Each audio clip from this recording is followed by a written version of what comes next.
गजल का लाइन लगल, अरे जरा ध्यान से सुनिएगा।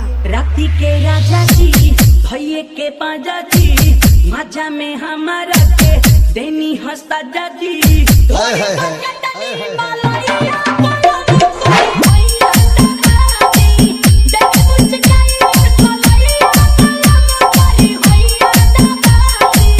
राती के राजा जी भैये के पाजा जी, मजा में हमारा के देनी हंसता जाजी।